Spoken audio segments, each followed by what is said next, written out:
Tercera parte de la lectura del Sínodo 2021-2023.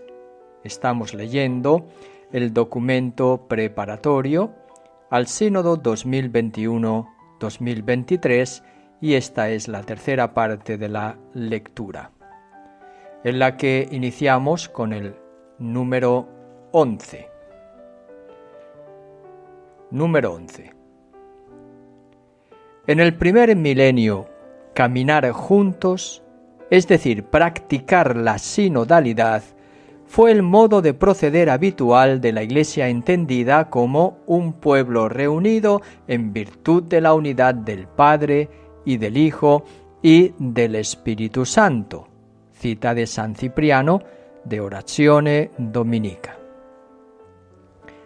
A quienes dividían el cuerpo eclesial, los padres de la Iglesia opusieron la comunión de las iglesias extendidas por todo el mundo, que San Agustín describía como concordissima fidei conspiratio. Agustín en la epístola 194. Es decir, como el acuerdo en la fe de todos los bautizados. Aquí echa sus raíces el amplio desarrollo de una praxis sinodal a todos los niveles de la vida de la Iglesia, local, provincial, universal, que ha encontrado en el Concilio Ecuménico su manifestación más alta,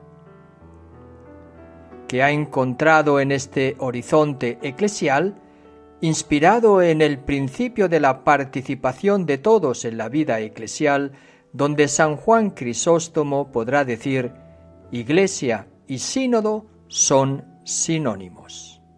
Cita de Juan Crisóstomo, Explicatio in Psalmum 149.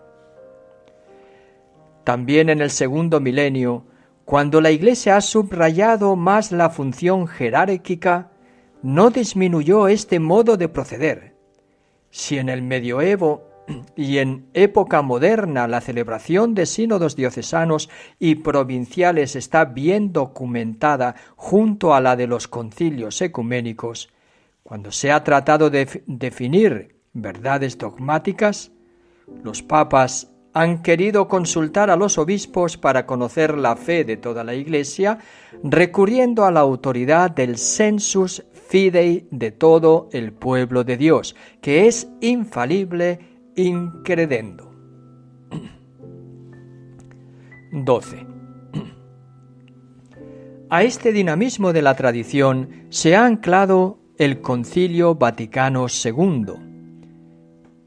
Esto demuestra que fue voluntad de Dios el santificar y salvar a los hombres no aisladamente, sin conexión alguna de unos con otros, sino constituyendo un pueblo que le confesara en verdad y le sirviera santamente. Lumen Gentium, número 9 del Concilio Vaticano II. Los miembros del pueblo de Dios están unidos por el bautismo y aun cuando algunos, por voluntad de Cristo, han sido constituidos doctores, dispensadores de los misterios y pastores para los demás, existe una auténtica igualdad entre todos en cuanto a la dignidad y a la acción común a todos los fieles en orden a la edificación del cuerpo de Cristo. Lumen Gentium, número 32. Por lo tanto, todos los bautizados, al participar de la función sacerdotal, profética y real de Cristo, en el ejercicio de la multiforme y ordenada riqueza de sus carismas, de su vocación, de sus ministerios, son sujetos activos de evangelización, tanto singularmente como formando parte integral del pueblo de Dios. Número 13. El concilio ha subrayado como, en virtud de la unción del Espíritu Santo recibida en el bautismo, la totalidad de los fieles no puede equivocarse cuando cree, y esta prerrogativa peculiar suya la manifiesta mediante el sentido sobrenatural de la fe de todo el pueblo cuando, desde los obispos hasta los últimos fieles laicos, presta su consentimiento universal en las cosas de fe y costumbres. Lumen Gentium, número 12. Es el Espíritu que guía a los creyentes hasta la verdad plena, Juan 16:13. A través de su obra, la tradición que deriva de los apóstoles progresa en la Iglesia, porque todo el pueblo santo de Dios crece en la comprensión y en la experiencia de las cosas y de las palabras transmitidas, ya por la contemplación y el estudio de los creyentes, que las meditan en su corazón, ya por la percepción íntima que experimentan de las cosas espirituales, ya por el anuncio de aquellas con que la sucesión del episcopado recibieron el carisma cierto de la verdad. Dei Verbum, número 8. En efecto, ese pueblo, reunido por sus pastores, se adhiere al sacro depósito de la palabra de Dios confiado a la Iglesia, persevera constantemente en la enseñanza de los apóstoles, en la comunión fraterna, en la fracción del pan y en la oración, y así se realiza una maravillosa concordia de pastores y fieles en conservar, practicar y profesar la fe recibida. Dei Verbum, número 10. Número 14. Los pastores, como auténticos custodios, intérpretes y testimonios de la fe de toda la Iglesia, no teman, por lo tanto, disponerse a la escucha de la grey a ellos confiada.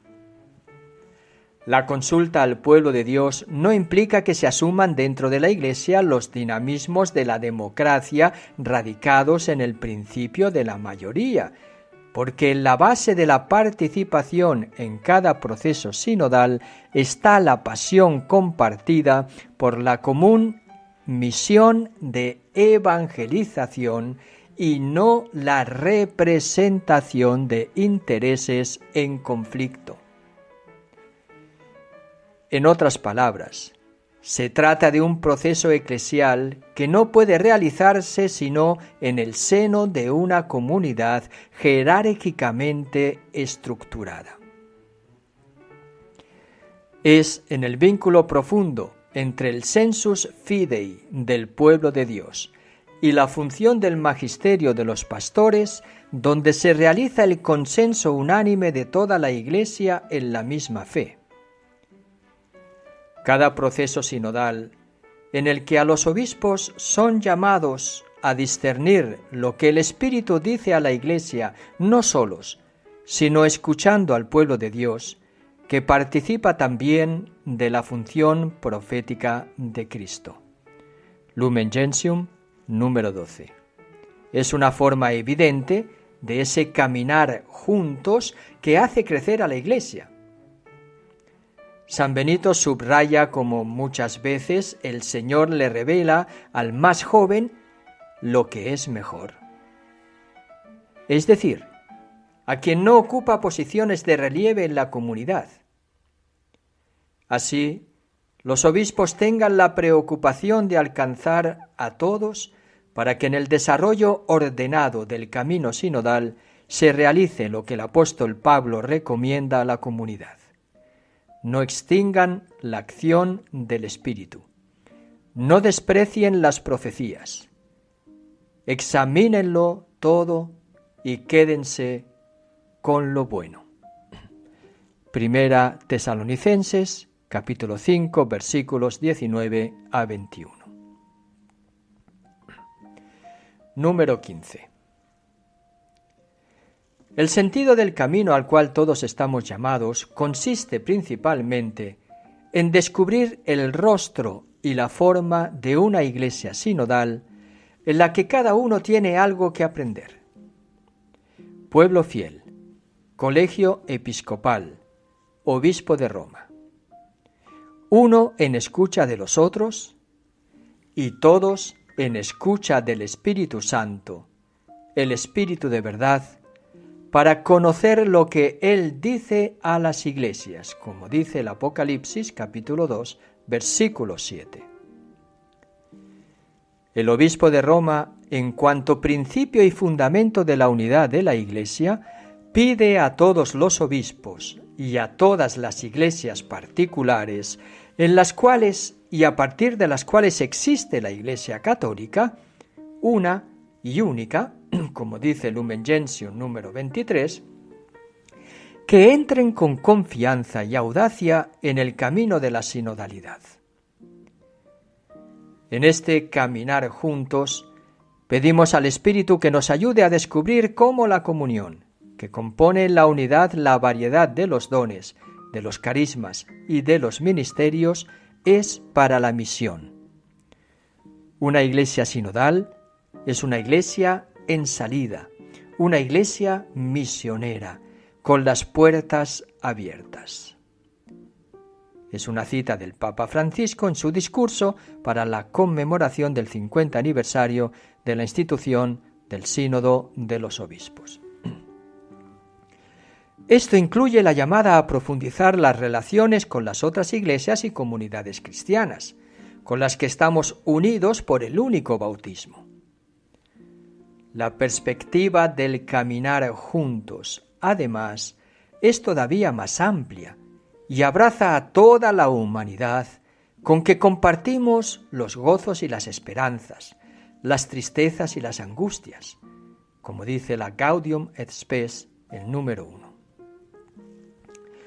Una iglesia sinodal es un signo profético sobre todo para una comunidad de las naciones incapaz de proponer un proyecto compartido a través del cual conseguir el bien de todos.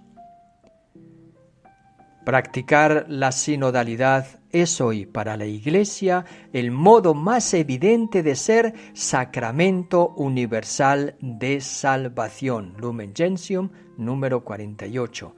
Signo e instrumento de la unión íntima con Dios y de la unidad de todo el género humano. Lumen Gentium número 1. Seguiremos en la próxima lectura del Sínodo 2021-2023 para una iglesia sinodal, comunión, participación y misión. El próximo capítulo nos pondrá a la escucha de las Escrituras.